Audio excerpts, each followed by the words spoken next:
Welcome to another episode of FPL Expectations with me, Craig. And we're here for another episode where we're going to dig into game week 4 and see what stats we can bring up. And, there's no one else better to do it than the stat man himself, FPL Mariner. How you doing? Oh, Craig. Yeah. Now, I know we've been speaking a lot off air, and I know you've built up a nice little spreadsheet for us to look at with loads of stats to dig into. Which players are the ones that we should be selecting for game week 4? Which are the ones that we should be staying away from heading into game week 4? You've got it all. You've got the numbers. You've crunched them. Tell us a little bit more about it. Right. Okay. So first things first, let's look at what happened in game week 3. Very briefly, because we're obviously at Thursday and we're heading very quickly into another game week. 49 points, -4, 1 hit, which was De Bruyne for Orbit and Podence for Alan Saint-Maximin. That went really well, didn't it? But the good thing, I think, here, if there is a positive, is that I got 7 returns. So on another week, if Rodri's header wasn't disallowed for offside, I'm looking at 55, 60 points. So I'm not too worried, to be honest with you.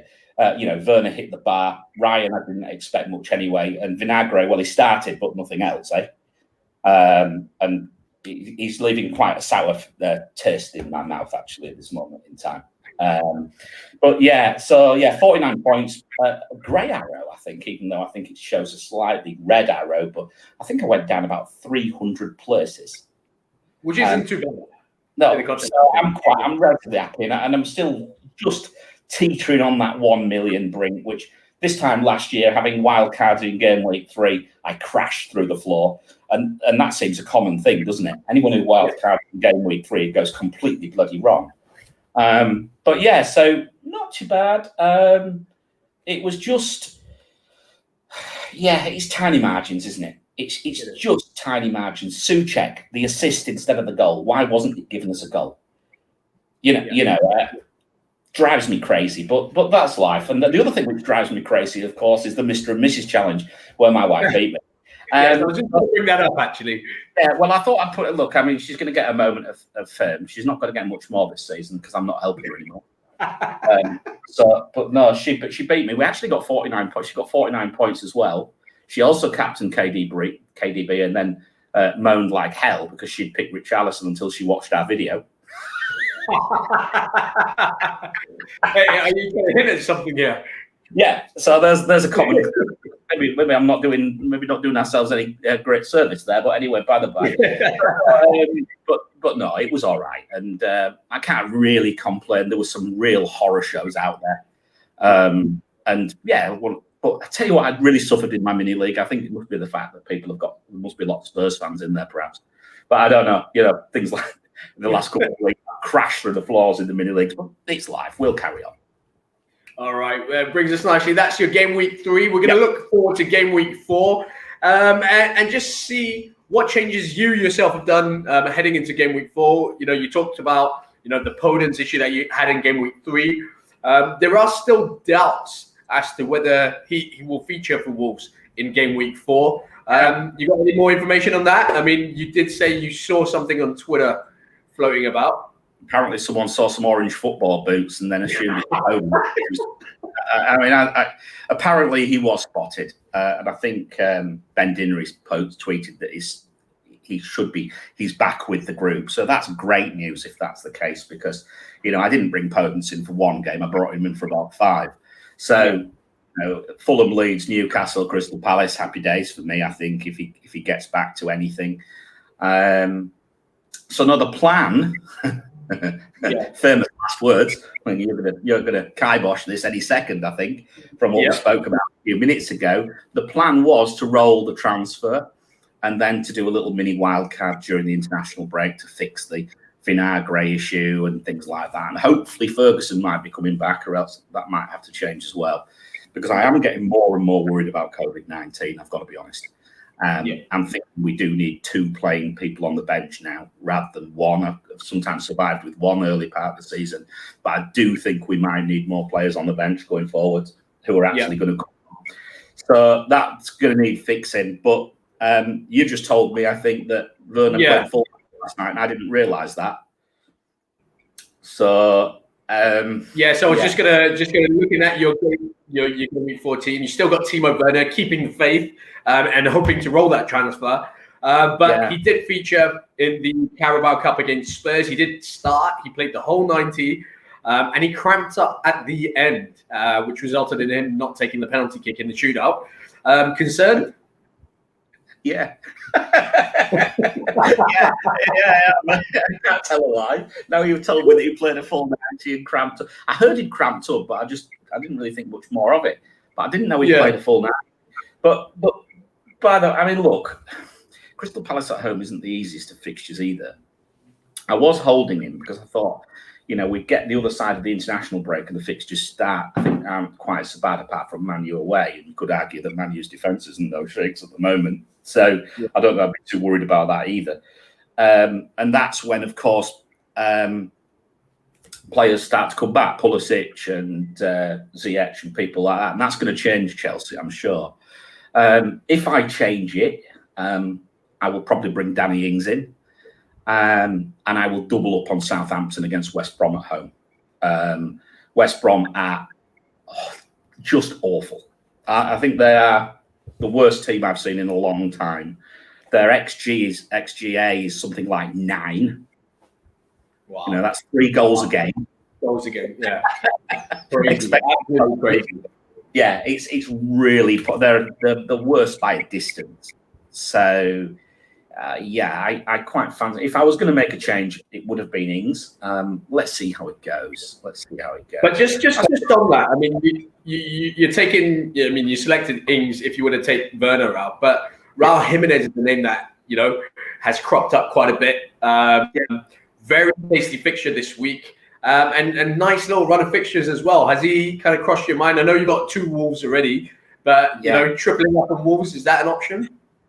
Well, I think Vinagre is going to disappear out my team quite soon anyway. And I'd like to think, look, for me, Jimenez is just Mr. Reliable. But Wolves are a team who score 1 or 2 goals a game. Okay. Now, Jimenez is that player. He is likely to get something. But I've already got Podence, so would I double up on a team with,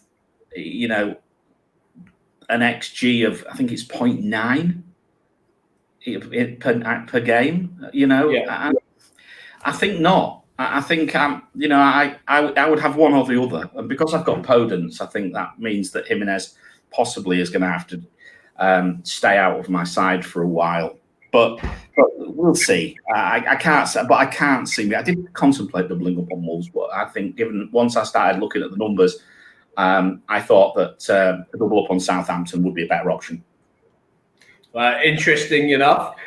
So still plans, or is it something that you're going to wait until, just before the deadline to make and see if there's extra Timo Werner news from Frank Lampard and then decide to make a transfer or not? Yeah. Is that what your plan is? It'll be Saturday afternoon.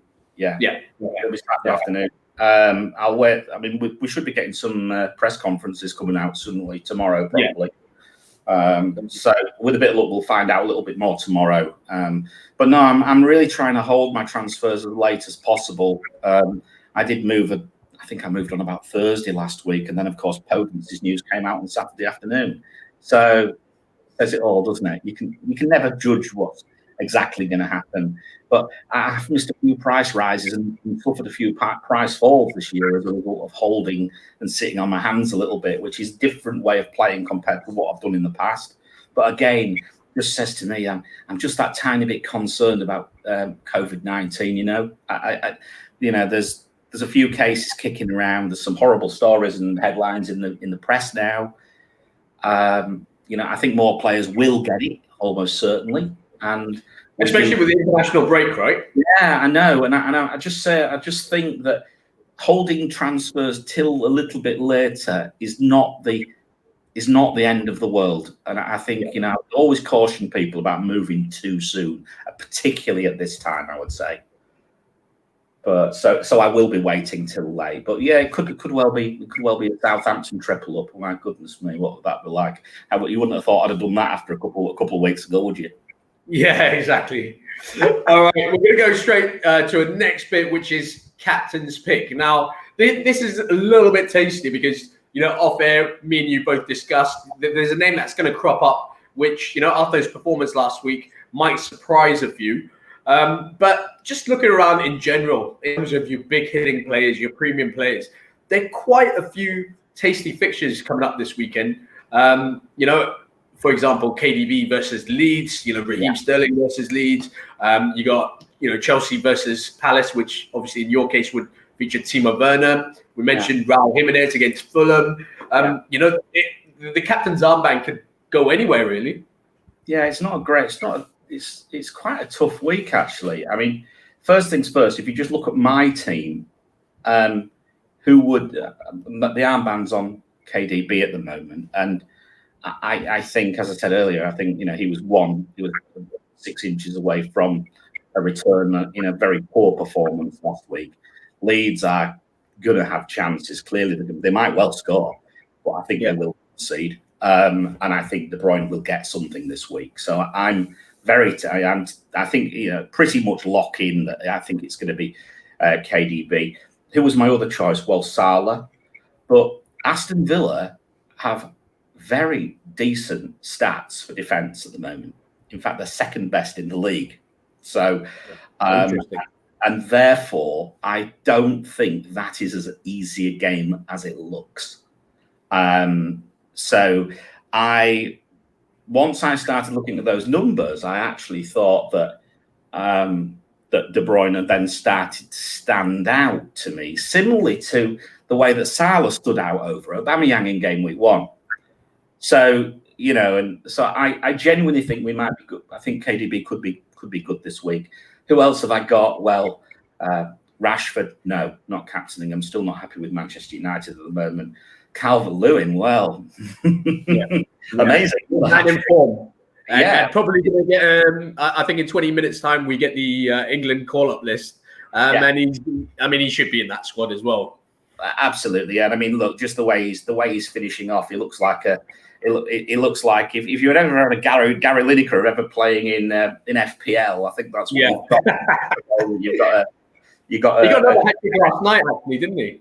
Yeah, he is a bit like Gary Lineker, just that type of finish, bouncing off his shin and going in the net. It doesn't matter; it goes in the net. But is that bit worrying for DCL owners? I mean, okay, yes, he's definitely going to start, but playing him week in, 2 games a week, played in the Carabao Cup as well. He's not a striker that's used to playing 2 games a week or 3 games a week, really. Is that something that fatigue or anything like that, or still confident with that? I don't think he does that. I mean, I've not looked at his heat map recently, but I've got a feeling he just tends to just walk out with the back line and then goes back into the box, right? Does he do more? I mean, when I've seen him play, I mean, the one thing that really impresses me is obviously his movement. He's pressing, isn't he? Yeah. He presses. He runs the channels, like he goes into space. Yeah. He works hard up front. He does work very hard. So I'm not sure if that, but I mean, he's right now. He is young, but at the end of the day, he's in form, and I can't see how they would rest him at this moment in time.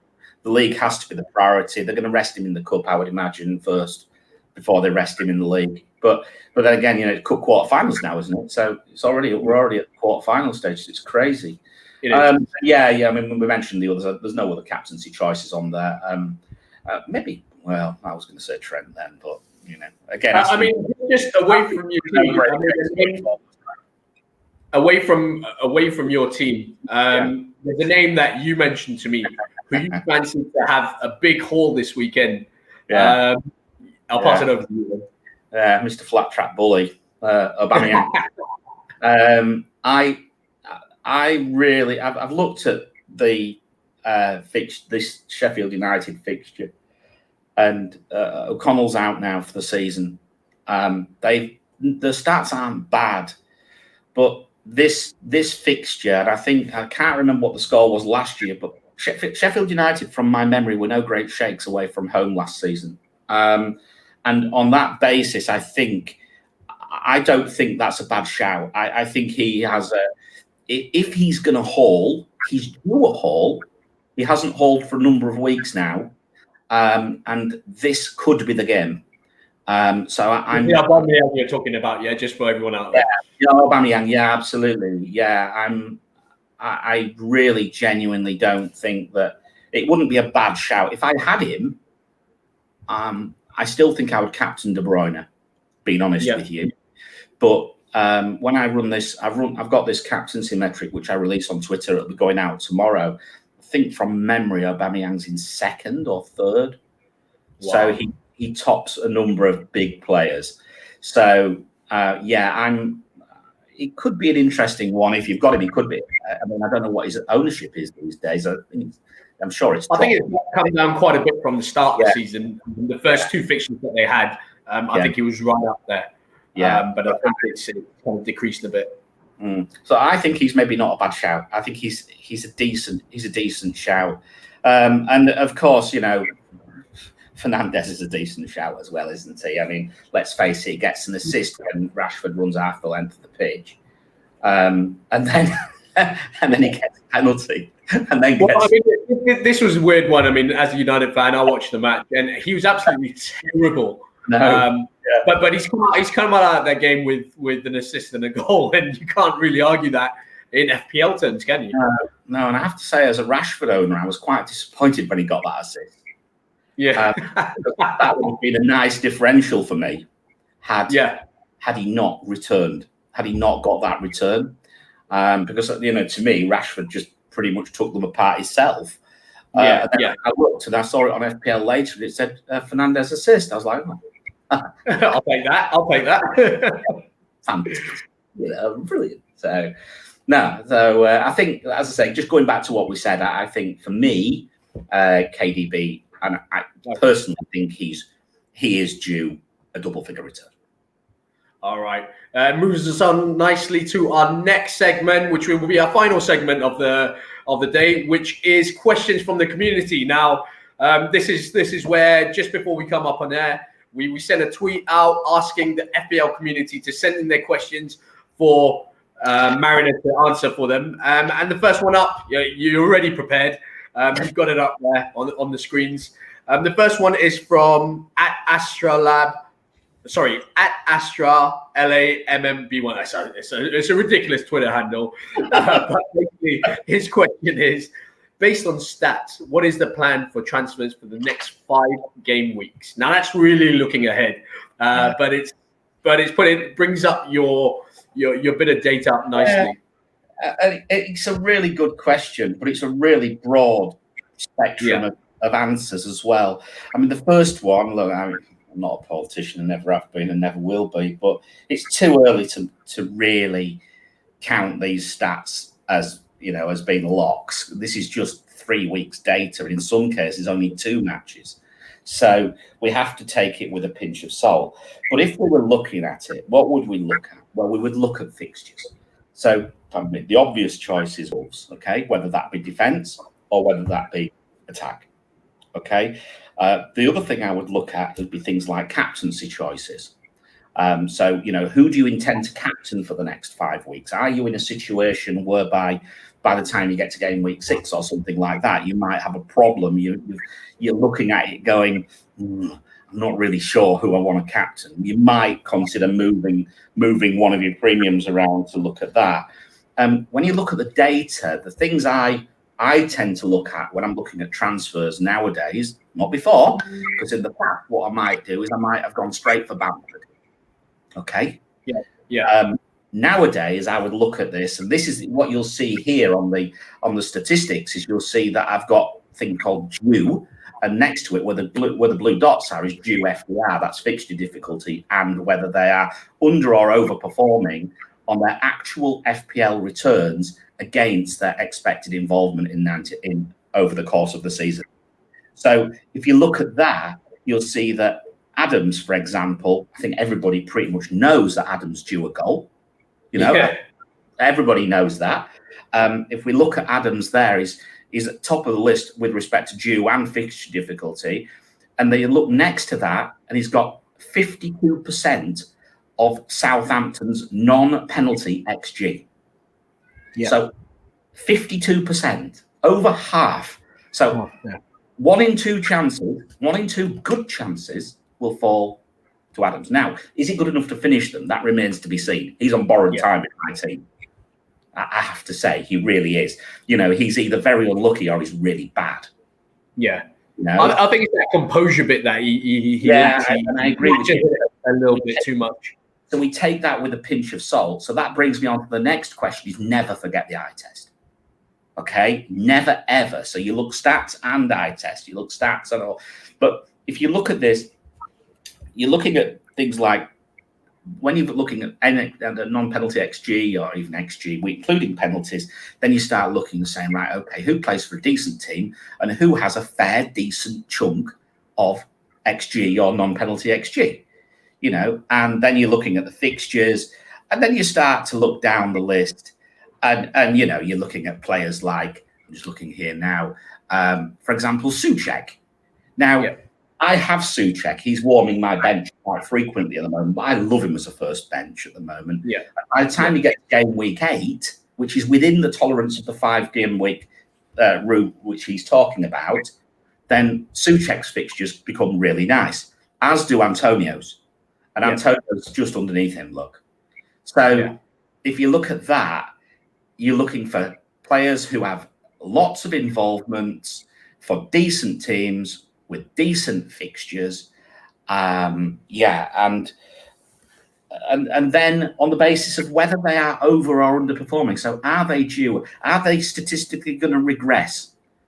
I think if I worked a stat out, I think if Tyrone Mings, if he carries on the way he is this season, he'll score 418 points.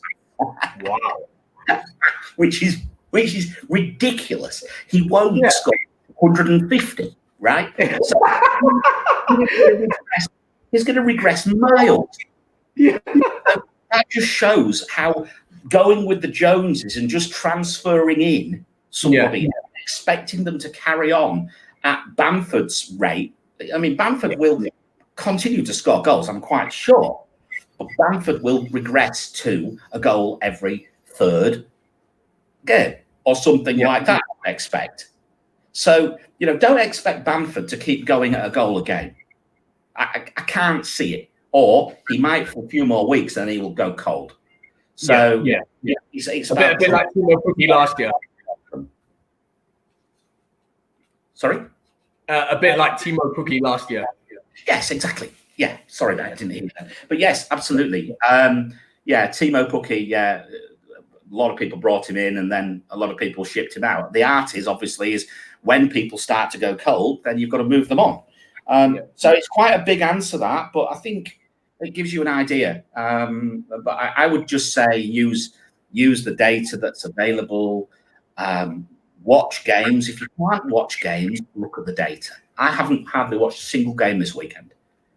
Okay. I've just literally been catching up for 5 or 10 minutes here or there because I was quite busy last weekend, and I've been just looking at the stats and trying to make my decisions from that. All right, we'll move on to the next question, which is from Faisal Beg 96. And he asks, is Sterling an explosive option for captaincy this week? And is Mahrez likely to be benched this game week, provided he played in the cup game? Sterling, I think he would be another good choice, I think, as a captain. He is the more explosive, potentially, of the De Bruyne and Sterling combination, I would say. But again, Sterling's a bit hot and cold for me, whereas I think Kevin De Bruyne is a bit more consistent.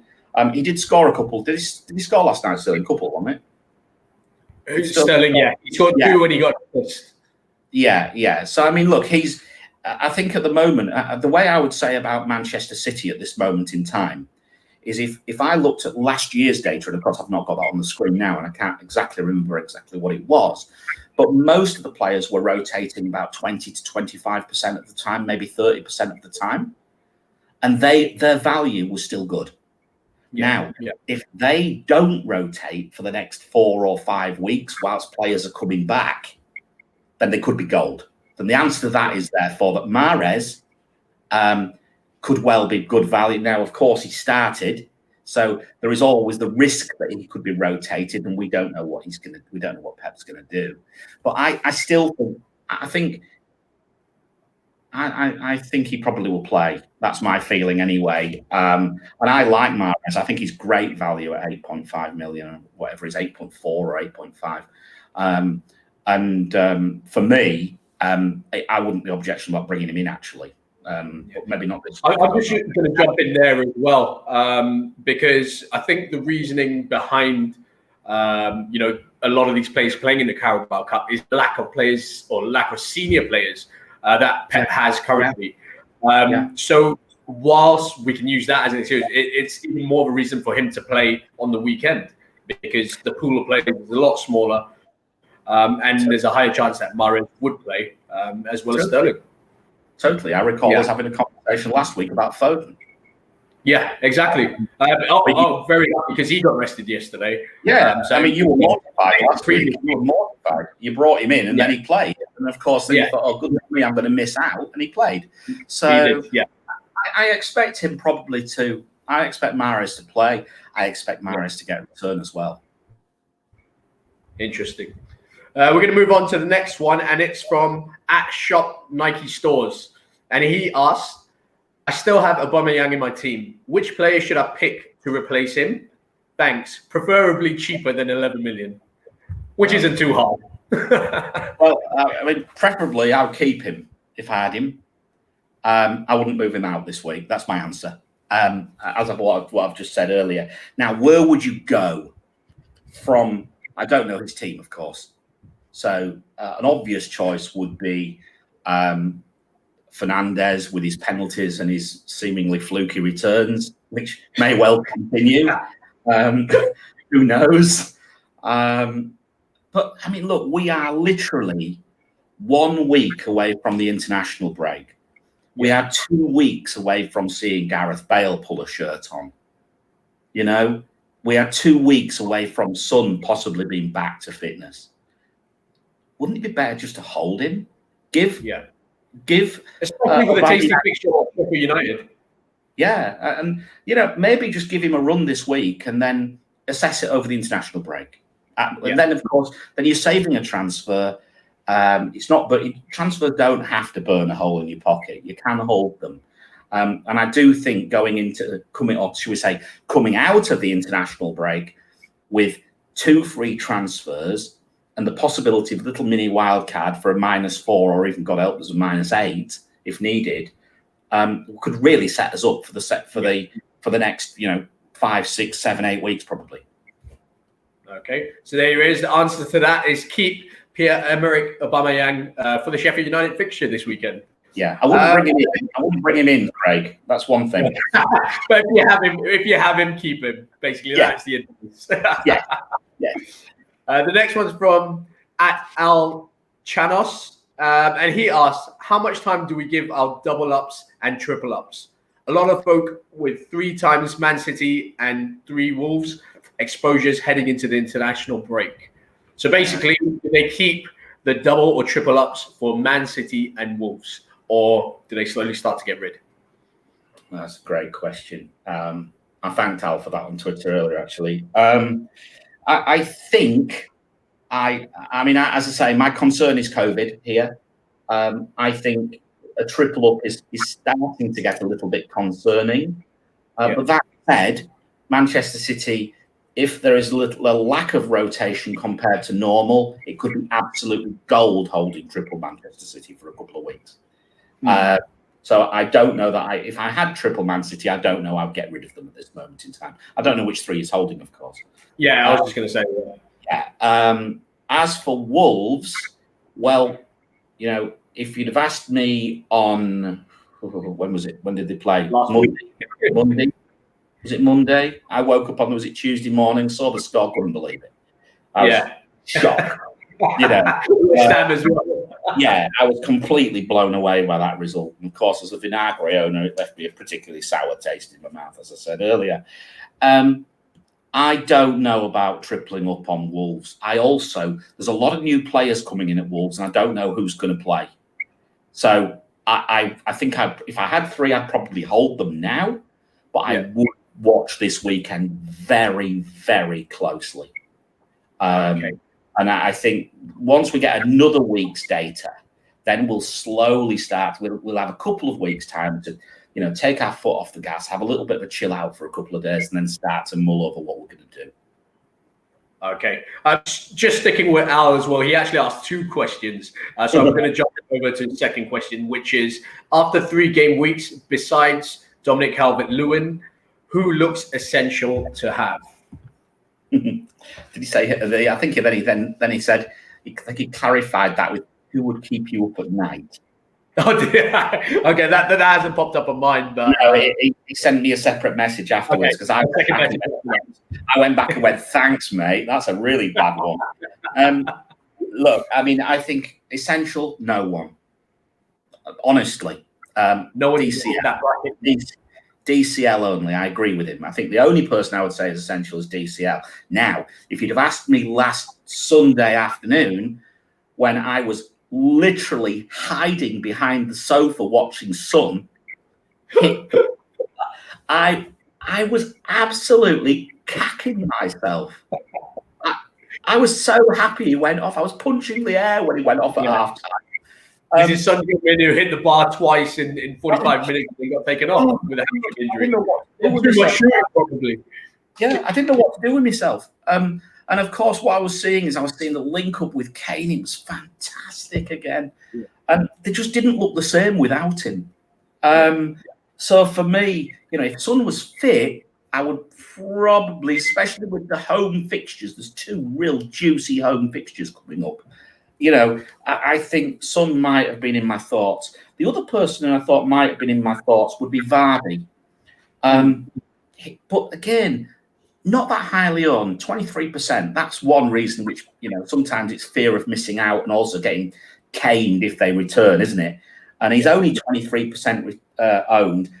He's got great fixtures, but then you look deeper into it. Aston Villa, 2nd best defence. West Ham, 6th or 7th best defence. Yes, he's on penalties. He's probably due a goal as well from open play. But is he absolutely essential? No, I don't think he is. I think there's other options there because I think there's players like Danny Ings out there who could easily brace this weekend. Jimenez could easily brace this weekend. So no one's really keeping me up at night, which is perhaps a good thing because that suggests that my team's reasonable, given the fact I got 7 returns. But look, I mean, you've got to keep watching this space, haven't you? We only need to see someone start to go completely crazy. We've got to get on that player. At some stage we have to make those moves, and we just got to get on them at the right time. Okay, and our final question for the night is from @Warfell. He asks, "What do I do with Antonio? Should I replace him now, later, or never? Awful fixtures ahead, but we all know what he's capable of. Cheers." Yeah. I think he's answered his own question. I think he's just answered his own question. We all know what he's capable of. Look, he's underperforming. He's due a return. West Ham are great on the break. They'll be playing on the break against these stronger sides. I had a quick look at this one before. Antonio has an XI of 0.72 every match, or every 90 minutes. He's got 35% of West Ham's XG. He's playing Leicester, Spurs, Man City and Liverpool. Yeah, they're shocking fixtures, right? But Spurs have an XGA of 1.5 at the game. Man City, 1.8 at the moment. Can you believe it? Wow.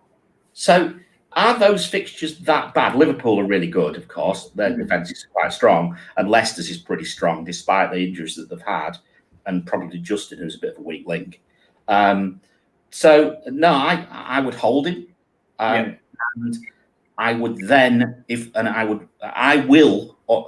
very good chance I may bring him in. What about Jared Bowen? Did he tweet after the Wolves match? No, again, he's good. Yeah, he's good, and he's again. I'm just looking at the stats here. He's got as a non-penalty XG of 1.54, 0.53 XI a game. So one, return every 2 matches, possibly. And he is 25% of XG there. So you've basically got in West Ham. You've basically got Antonio, Souček, and Bowen. Yeah. How many of those 3 do you want? I know they would triple up on them, would they? I've already got Souček. Would I double up with Antonio? Possibly. Would I double up with Bowen? No. That would be my choice. If my structure would take me towards Antonio. Okay. So if you have Antonio, keep him. Don't let him go. What he's capable of. Oh, definitely. I wouldn't get rid of him now. I mean, you've held him this time. You've held him this long. It's a little bit like me with Adams. I've held him for 3 weeks now. He finally rewarded me with a little assist last week. He's now playing West Brom. Come on, boy. About time stop behaving like a cart horse and get on with it. I need a return from you, mate, or else you're toast. But as for Antonio, I think that's a slightly different thing. I think Antonio's he's a more explosive player than Adams to me. Okay. And that's why I like Antonio. I mean, look, you only have to look at what he did last year. He scored 4 goals, didn't he? Yeah. In 1 match. So, when you've got players like Antonio on the pitch and you're playing on the break, he can always get a goal, and he's on penalties, I think. It depends if Mark Noble's on the pitch. Yeah, well, hopefully Mark Noble doesn't go anywhere near a pitch ever again. I don't think it's very good. All right, that's all the time we have for. Thank you very much, Mariner, especially for answering the questions from the FPL community. It's been a pleasure to have you on, as always, and your stats are valuable to all the FPL managers out there. Thank you so much for your time. And thank you all out there for watching us here at FPL Expectations. If you do like this video, click down, give us a thumbs up. If you haven't subscribed to FPL Expectations, do click on the subscribe button down below. We're on Twitter as well. It's at FPL Expectations. If you're not following the expert, the stat man, Mariner, please do. It's at FPL Mariner. And please do follow me as well. It's at Craig Moraes 11. Thank you so much. We'll try and get another video out before the deadline with one of our other experts. But if you do have any questions for any of our experts out there, please do hit us up on Twitter and we'll get that answered for you. If you have any FPL related questions with Game Week 4 looming very quickly on us, do tweet us and we will get one of our experts to answer it for you. Thank you all and good luck for Game Week 4.